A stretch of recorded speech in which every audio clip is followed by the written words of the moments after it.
বিসমিল্লাহির রহমানির রহিম। প্রিয় নবম ও দশম শ্রেণীর শিক্ষার্থীরা এবং 2027 সনে যারা এসএসসি পরীক্ষা দিবে, আজকের জন্য তোমাদের এই ভিডিওটা। আজকে আমি আলোচনা করব তোমাদের নবম ও দশম শ্রেণীর অধ্যায় 11। আমরা একটা সূচিপত্রটা দেখে নিই। দেখো, এখানে 11 অধ্যায়ে তোমাদের আছে বীজগাণিতিক অনুপাত ও সমানুপাত। তোমরা খেয়াল করে দেখছো 11 অধ্যায় বীজগণিত, অনুপাত ও সমানুপাত। তাহলে আমরা এটা দেখি কত পৃষ্ঠায় আছে। 205 থেকে 223 পৃষ্ঠা। আমরা একটু আসলাম তোমাদের 11 অধ্যায়ে। তোমার কি আছে দেখি আমরা। দেখো, 11 অধ্যায় আছে তোমাদের বীজগণিতিক অনুপাত ও সমানুপাত। তো এই চ্যাপ্টারটাতে তোমরা যখন অঙ্ক করতে যাবে তখন তোমাদের কিছু থিওরিটিক্যাল জিনিস পড়তে হবে। যেমন দেখো, তোমরা এখানে লেখা আছে যে অনুপাত নিয়ে তোমাদের অনুপাতের সংজ্ঞা আছে, উদাহরণ দেওয়া আছে, তোমরা এগুলো জেনে নেবে।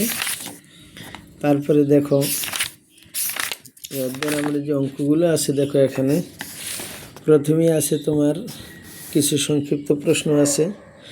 যেমন, দুটি বর্গক্ষেত্রের বাহুর দৈর্ঘ্য যথাক্রমে এ এবং বি মিটার হলে এদের ক্ষেত্রফল অনুপাত কত? দ্বিতীয় আছে, একটি বৃত্তক্ষেত্রের ক্ষেত্রফল একটি বর্গক্ষেত্রের ক্ষেত্রফলের সমান হলে এদের পরিসীমা অনুপাত নির্ণয় করো। দেখো, এই চ্যাপ্টারটা করতে গেলে তোমাদের থিওরিটিক্যাল যে জিনিসগুলো জানতে হবে সেটা আমি তোমাদেরকে এখন দেখাচ্ছি। এইগুলো দেখো, তোমাদের অধ্যায় 11 অনুপাত ও সমানুপাতের বীজগণিতিক অনুপাত ও সমানুপাত।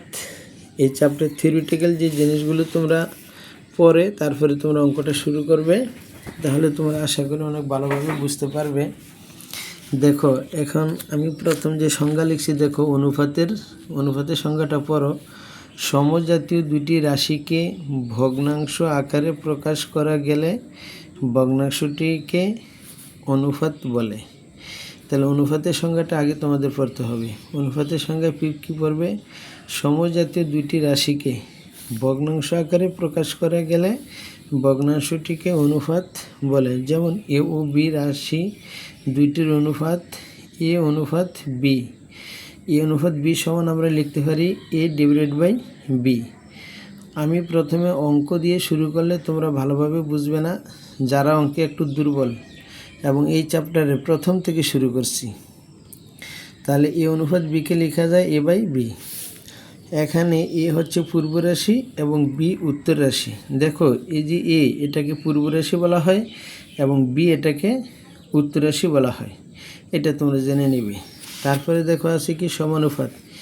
A B C O D চারটি রাশি হলে এ অনুপাত বি ইকাল টু সি অনুপাত ডি, এটাকে সমানুপাত বলে।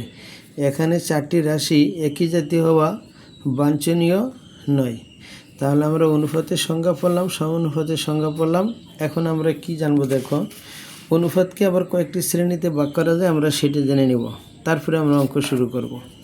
তো অনুপাত নিয়ে আলোচনা করলে প্রথমে আসবে তোমার ধারাবাহিক অনুপাত।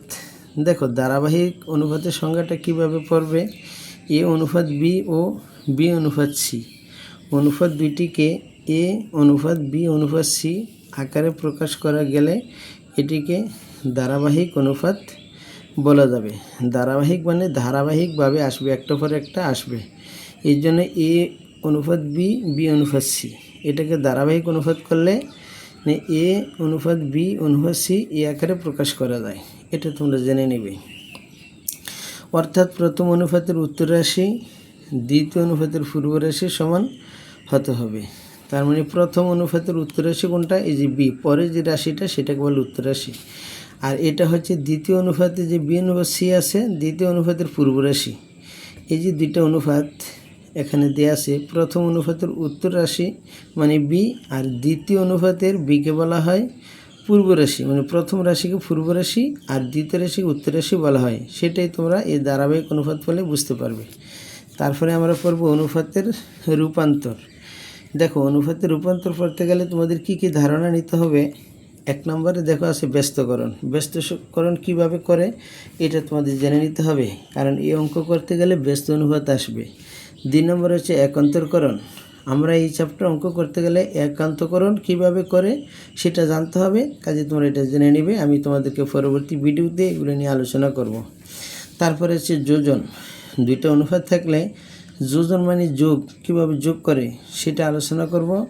তারপরে আসবে বিয়োজন, কিভাবে বিয়োজন করে সেটা আলোচনা করব। তারপরে 5 নম্বর হচ্ছে যোজন বিয়োজন, কিভাবে আমরা যোজন বিয়োজন করব সেটা জানতে পারবা। তারপরে থাকবে বিয়োজন আর হলো যোজন, সেটা জানতে পারবা। যোজন মানে আগে যোগ, নিচে হবে বিয়োগ, আর বিয়োজন মানে আগে বিয়োগ, নিচে হবে যোগ।